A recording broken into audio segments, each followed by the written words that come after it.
Así que lo vamos a saludar. ¿Cómo le va? Carlos Ferreira, bienvenido a nuestro estudio hoy en vivo. Hola, ¿cómo están? Mucho gusto, feliz de poder estar en piso. A mí me gusta, como hombre de radio, me gusta mucho estar en piso, aunque por supuesto la entrevista por teléfono, por Zoom también es muy cómoda, ¿no? Pero estar en el piso es distinto. Ajá. Así que, bien. ¿Y no ha venido solo, Carlos? No, he venido con un amigazo de hace muchos años, compañero de rutas y de un montón de cosas, el amigo Facundo Seara, que es historiador también como yo, el especialista en historia del deporte, y los dos formamos parte junto con otra gente del comité de organización de los congresos de caminería histórica, así que hablando de caminería vivimos viajando siempre con Facu por todas partes. Haciendo honor. Facu, ¿cómo te va? Buenas tardes, los saludamos. Buenas tardes, Phil. Buenas tardes, Mati. Un gusto estar por acá y bueno, siempre... perfecto. Acompañando a Carlos, que es un gran amigo, además de ser un colega enorme, con quien hemos recorrido, hemos trabajado muchísimo, desde haber compartido, digamos, publicaciones históricas hasta realizar distintos trabajos de difusión histórica y cultural, así que la verdad que es un placer poder estar acá con su gran hospitalidad y con el lujo de compañero que tengo. Bueno, gracias. Carlos, sé que ha mejorado el mate don José Luis Zampini, ¿no? Sí. A pesar de mi fundamentalismo ferreirístico, porque el mate lo estaba cebando vos, pero bueno, metió la cuchara Zampini y mejoró, porque había cebado unos mates muy feos, Ferreira. No dignos de un Ferreira. Ay, no, por favor. Bueno, la cosa mi compañera acá. Claro, por eso. Estaban semidulces. Para amargos eran dulces y para dulces eran amargos. Sí. Estaba en la hierba media quemada y media lavada y medio frío.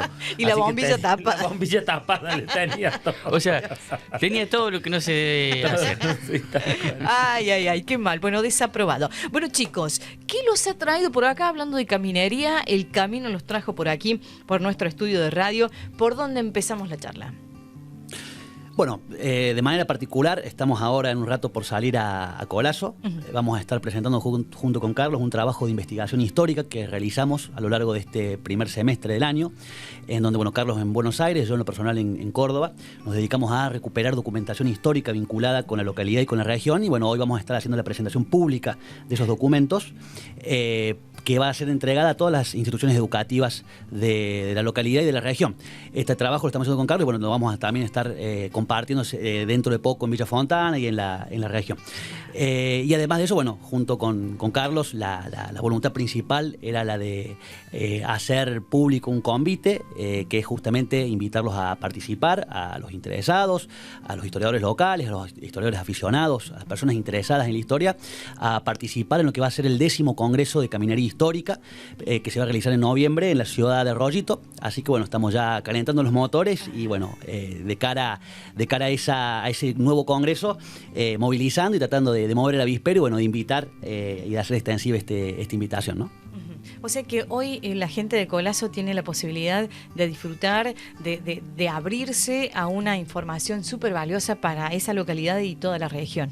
Sí, es un trabajo sistemático que realiza fundamentalmente en los archivos de Córdoba, Facu, de recolectar de cada localidad todo lo que hay de esa localidad en esos archivos. Son varios archivos de Córdoba, después te va a contar él. Y bueno, en este caso lo de Colazo es muy interesante porque también en esto nos está ayudando Sergio Marchetti, que hizo toda la investigación de Plaza Colazo. Sí. Y entonces entre lo de Plaza Colazo que hizo Sergio, más lo de Facu y lo mío de Ferrocarril, hemos logrado reunir, no sé, hay que sumarle los documentos de Sergio, pero... Yo creo que casi 2.000 documentos. Casi 2.000 documentos, sin contar lo de Sergio Marchetti. O sea que estamos hablando de mucha información que es pero además no es el documento suelto, sino que viene organizado por carpetas y con el número para poder citarlo.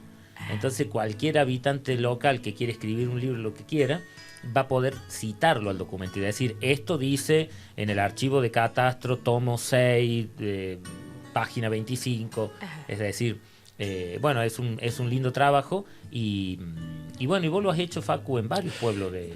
Ya casi en 15, en la ruta 60 de Dianfunes, Quilino, Avellaneda, en el este también la Francia, Villa Concepción del Tío, el Tío, en fin, en muchas localidades la idea fue justamente poder ponderar la perspectiva local en base a la historia y poder generar un recurso, histórico que quede como un espacio de consulta a la posteridad, no solamente para la municipalidad y para la Secretaría de Cultura, sino también para cada establecimiento educativo, ¿no? Que se han apropiado de estos documentos. Hay muchos docentes locales que están trabajando, no solamente desde lo histórico, sino desde lo literario, desde la lengua, para poder, digamos, pelear esta cuestión en clave, digamos, regional, porque a veces, bueno, como investigador, como historiador, sostengo que los cordobeses solemos tener, digamos, una diatriba opositora al puerto, o decimos que generalmente los grandes sucesos históricos se cuentan desde una perspectiva portuaria, pero a veces terminamos replicando lo mismo, ¿no? Y a veces los docentes y demás, que obligados también, ¿no? En base a los flemáticos tiempos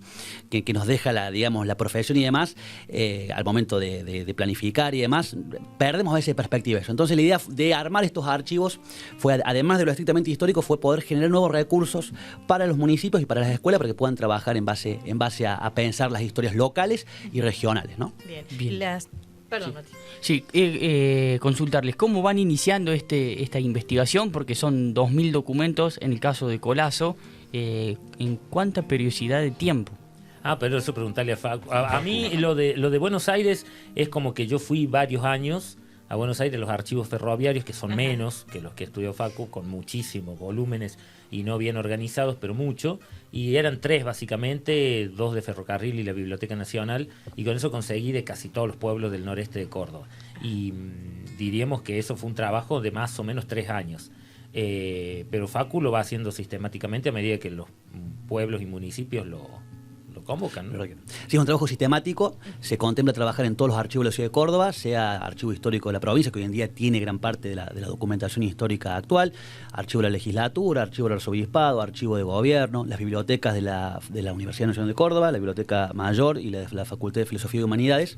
Es un trabajo sistemático en donde lo que se intenta es poder avisorar y dejar semblanteado y organizado lo que es la historia política y social principalmente de las localidades. O sea, hay desde cuestiones legales, desde decretos hasta designaciones de funcionarios públicos, sumarios administrativos. Hay desde la perspectiva local y desde lo que se conoce como la microhistoria es muy interesante porque hay muchos problemas que acaecían en las localidades y que a uno le permite poder tener, digamos, en base a un dato puntual, que esto despierta mucho interés en los pueblos, se puede tomar y se pueden avisorar cuestiones más generales de cómo era el comportamiento de la ciudadanía, de cuáles eran las características. Por ejemplo, ahora en Colazo, digamos, este proyecto está enmarcado en lo que va a decantar en un libro que vamos a publicar junto con Carlos, con Sergio, en donde, bueno, en el caso particular personal, he trabajado en un capítulo en base a esta documentación, en donde analizo determinadas características vinculadas al comportamiento de la ciudadanía, vinculado a un sumario que se le establece, que se le hace, digamos, a un comisionado municipal, a un intendente de Colazo,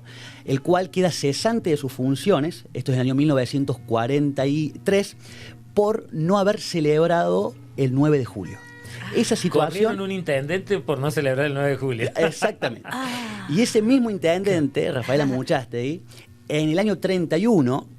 encontré también otro documento, había sido designado como subcomisario local por una petición de vecinos de la localidad. Entonces, lo que yo analizo con estos 2 casos puntuales es justamente cómo se comportaba la ciudadanía y el compromiso cívico que había en esa situación, ¿no? Porque, digamos, este caso omiso que le hace a no celebrar una fecha patria, le valió justamente, digamos, lo buchonearon las autoridades, y bueno, y ahí se genera toda una investigación que decanta en este decreto, ¿no? Que lo deja cesante por, evidentemente, los considerandos no cumplir con hidalguía y no respetar, digamos, la fecha tan augusta y tan magna como la del 9 de julio, ¿no? Así que es interesante, más allá de los datos puntuales, ¿sí? Como puede ser la designación de Amuchastegui como subcomisario o su cesantía como comisionado municipal, creo que es muy interesante observar otros comportamientos que hacían a una sociedad de época, ¿no? Entonces, en base a eso, también, digamos, este trabajo reditúa en esa cuestión de que, bueno, amplía la perspectiva y yo creo que, digamos, uno no puede amar lo que no conoce, ¿no? Y a veces la gente que vive en las localidades y a veces más pequeñas como que considera que todo hecho grande, todo hecho histórico pasa en las grandes urbes y demás. Bueno, hay mucha historia, hay mucha tradición. Acá en Río Primero han conseguido también muchísima documentación, trabajando en los tomos de jefatura. Así que, bueno, básicamente la voluntad un poco es esa, ¿no? Va entre la cuestión científica de poder generar aportes, pero también la cuestión de difundir, de promover, bueno, lo que hace Carlos constantemente, no solo en su tarea, digamos, tanto en los congresos de caminería, sino en su museo, digamos, poder promover y poder ser difusores de la historia, ¿no? Qué interesante. Estaba por preguntarte, Facundo, porque ya tenés 15, me parece, seguimientos, 15 posibilidades de estar cerca de la vida de las comunidades, los pueblos, encontrar sus secretos y esto de lo que pareciera ser que es un dato y por ahí que superfluo que pasa, redescubrirlo, reivindicarlo y reenamorarnos de nuestro propio terruño, ¿no? Qué valioso aporte. Y te iba a preguntar si hay algo que lo hacías ya de taquito, pero indudablemente que no.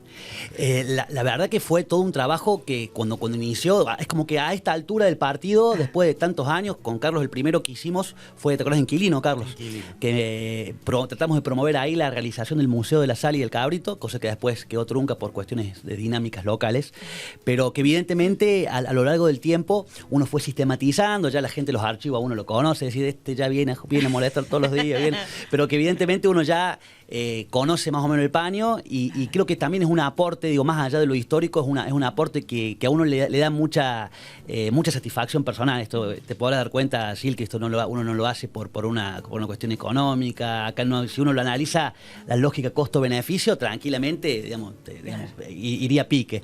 Pero entra una variable subjetiva que es la de poder aportar y la de poder, digamos, donde uno se formó, poder tener esa función social que creo que es importante y esa satisfacción de poder llevarle la voz de la gente del lugar que ya no está, volverla a llevar al pueblo, porque hay algo que dijo Facu al principio que yo quería destacar antes de pasar al tema de caminería histórica. Nos pusimos con esto que está re lindo, que es el tema este de la microhistoria, es decir, la historia contada desde el lugar. ¿Qué pasa? Ese documento, esa carta, esos informes que hacía alguien local y lo elevaba a Córdoba, no queda en el pueblo. Entonces queda en Córdoba y queda perdido en un archivo que si no la recupera un historiador y la vuelve a llevar al pueblo, obviamente no llevas el original, llevas una copia, ¿no?, del original, digital además, esa voz se hubiese perdido. Porque quizás ningún historiador de los que investigan los grandes procesos se ve interesar por lo que pasaba en Colazo, en Candelaria Sur, en Plaza Mercedes puede ser, porque fue como fue como demasiado grande lo que pasó, sí. Pero en La Puerta, en Las Saladas. Entonces, ¿qué pasa? Estas microhistorias locales es la voz del autor, de la gente local, contada en el lugar. Porque después lo que termina llegando a la prensa o termina llegando a la justicia son los informes que realizan los agentes de justicia o los periodistas sobre esa información. Pero bueno, tenés el original queda ahí. Cuando nosotros veíamos en Candelaria Sur que contaban que qué querés que hicieran los policías cuando llovía, jugar a las cartas y tomar vino. Entonces, pero el tipo lo cuenta como algo natural. Es decir, ¿qué va a hacer un policía en Candelaria Sur que hoy tiene 200 habitantes, imagínate en 1920, ¿qué va a hacer un día de lluvia? Claro. Jugar a las cartas y tomar vino. En la comisaría, por supuesto. Claro, sí. Por supuesto. Entonces, bueno, y eso que pasaría totalmente desapercibido. Entonces hay un montón de información local que vuelve a los pueblos gracias a este proyecto ProReis de Facu, y que, bueno, como dijo Facu, él ya lo tiene bastante aceitado, le ven la cara cuando llega a los archivos y en algunos casos no de manera tan hospitalaria, pero evidentemente que sí. Pero entender a la historia, como decía Carlos, no solamente como una herramienta para problematizar el pasado, sino también para visibilizar a otros sectores, a sectores de la sociedad, ¿no?, diarias. Mira, lo de Plaza Mercedes, que era un pueblo pequeño, sigue siendo un pueblo pequeño, y tuvo tanta trascendencia lo que pasó, ya hoy estamos en el nivel de estudiar los relatos sobre Plaza Mercedes. O sea, ya se construyó tanto sobre Plaza Mercedes que ahora ya se estudian lo que se dice sobre. Ya no se estudia lo que pasó, que ya más o menos sabemos, sino lo que se dijo en casi 100 años, desde novelas hasta la película Hipólito, cómo se contó lo de Plaza Mercedes. Entonces vos ahí tenés la historia del relato. Es decir, cómo sirvió las muertes de Plaza Mercedes para cada circunstancia histórica, para cada gobierno, para cada situación. Claro. Porque cada uno se fue apropiando de lo que pasó en Plaza de Mercedes, ¿no? Entonces, y todavía hay disputas. Es decir, todavía hay disputas sobre Plaza de Mercedes. Entonces vos ahí ves que los hechos históricos nos marcan todavía hoy en el presente, ¿cierto? O sea, creemos que la historia sigue dejando su huella en lo que hacemos cotidianamente. Caminería histórica, dijo Carlos. Bueno, sí, también invitarlos a aprovechar, como decíamos al principio, el 3 y 4 de noviembre en Arroyito se va a desarrollar el 10º Congreso de Caminería Histórica, que es un congreso que va circulando por distintas ciudades de Córdoba. Y bueno, es un congreso que viene muy bien, con muchísimas ponencias, con publicaciones en papel, es decir, los trabajos que ahí se presentan son en papel. Y acá lo importante es que es gracias a un habitante de Río Primero, que es Sergio Marchetti, que se iniciaron estos congresos allá por el 2014, después me sumé yo, después se sumó Facu y otra gente más, muchos amigos y muchos colegas, y hemos logrado armar un grupo importante para sostener en el tiempo estos congresos que estudian nada más ni nada menos que algo fundamental y sustancial, que es la movilidad de personas, bienes e ideas. No solo por dónde se movían, no solo la materialidad de dónde se movían, sino también lo que movían y cómo se movían. Entonces, hay todo, yo siempre doy este ejemplo, que nosotros decimos, bueno, el 25 de mayo de 1810, pero el 25 de mayo de 1810 se produjo porque el 9 de diciembre del año anterior había caído la Junta de Sevilla y porque la noticia la publicó a principios de enero un diario inglés, diario que terminó llegando el 13 de mayo a Montevideo, en inglés, con una notita chiquitita así, que decía, nos dicen que hace un mes cayó la Junta de Sevilla. Entonces, de eso, de que la Junta de Sevilla haya caído el 9 de diciembre, nosotros tengamos revolución 6 meses después, algo te habla, algo te cuenta, algo pasa.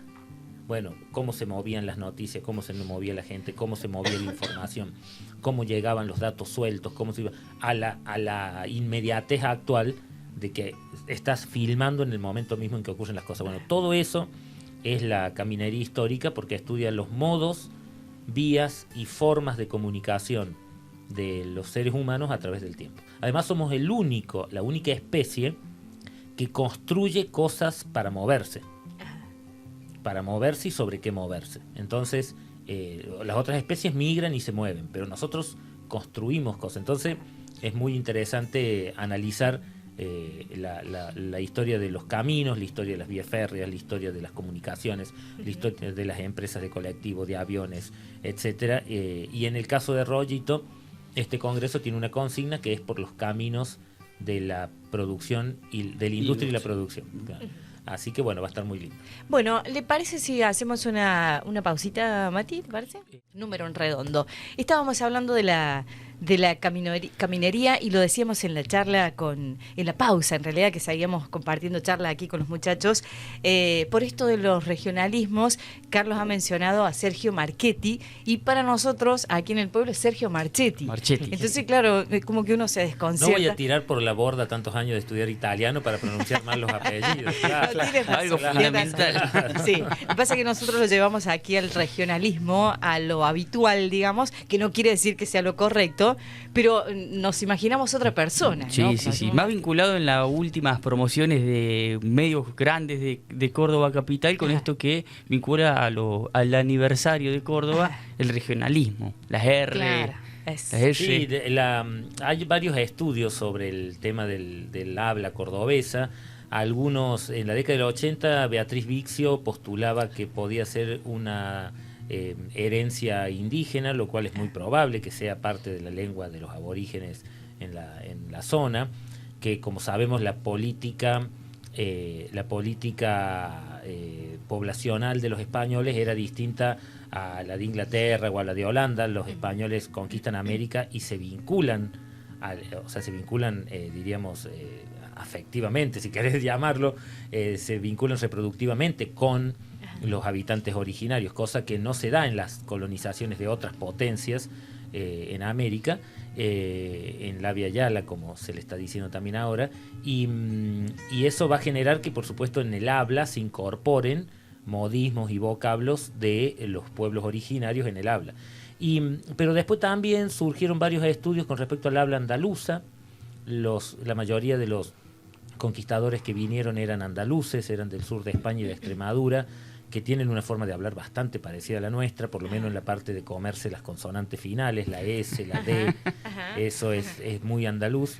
Y después también hay varios estudios de los canarios, porque había mucho canario también, y también es una forma, la verdad que hablan muy parecido a los cordobeses, los canarios, como un cordobés acolombianizado, ¿viste? Así, venezolanizado. Es muy original la tonada de los canarios, así que puede ser como todo que la herencia de nuestro cantito con la vocal pretónica sea algo heredado un poco indígena y un poco también del sur de España, donde además nosotros tenemos que recordar que la mayoría de los españoles que venían no solo eran andaluces, sino que también hablaban el mozárabe.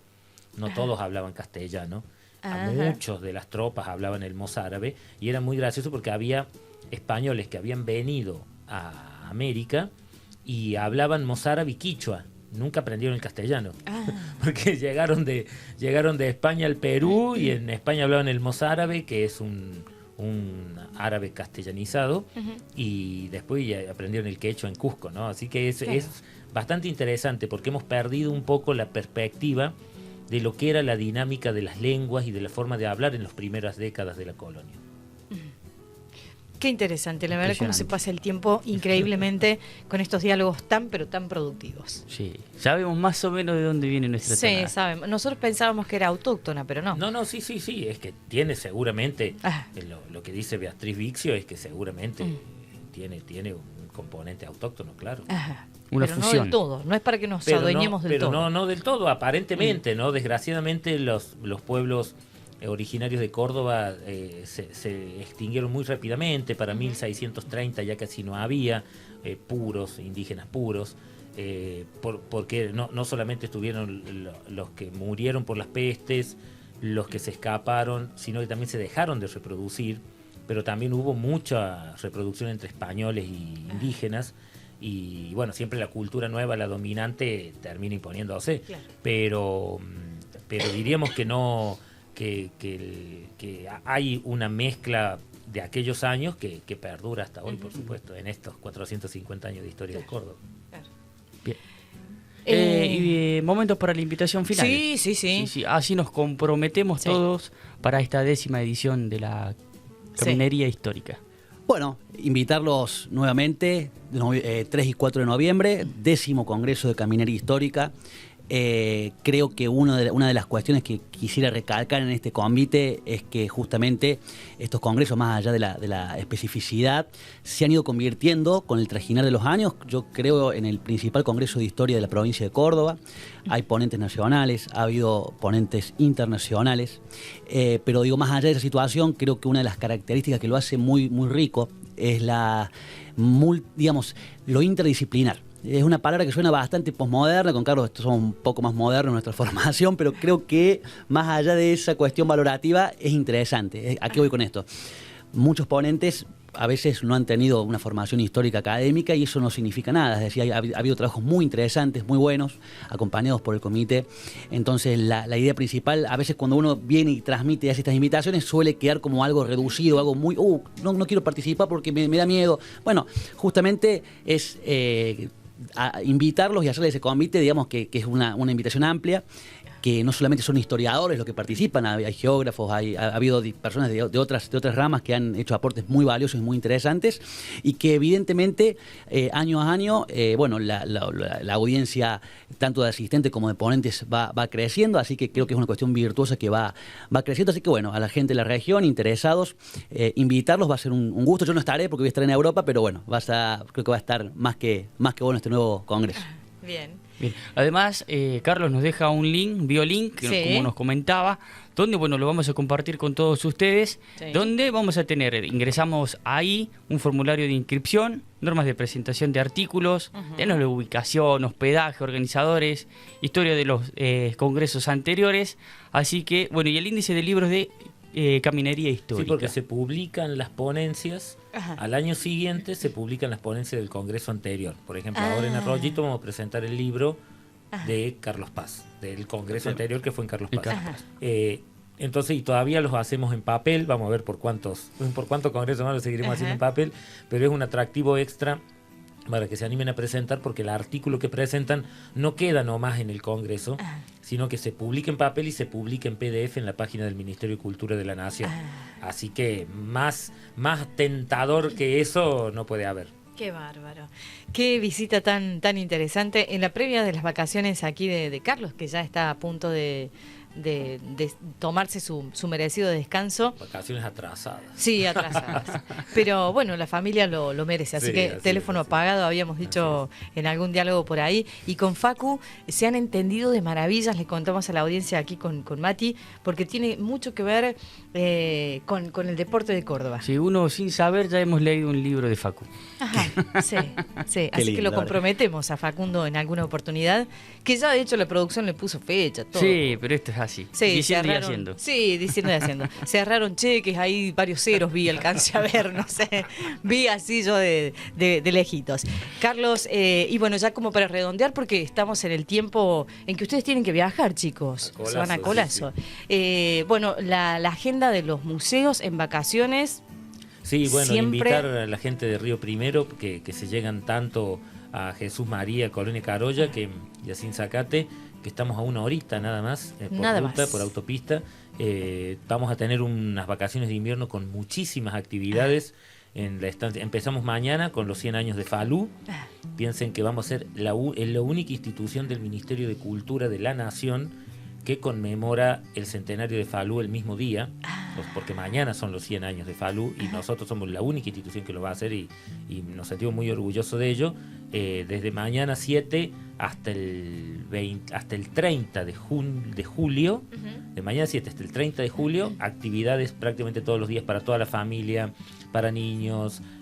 Tienen que ir, va a haber juegos de escondida dentro del museo, buscar el dato, conciertos, actividades para niños, actividades didácticas, bueno, de todo, tanto en la estancia jesuítica de Jesús María como en la posta de Sinzacate. Así que invitarlos a todos que entren al Facebook o al Instagram de la estancia jesuítica o de la posta de Sinzacate, y ahí tienen todas las actividades. Bien.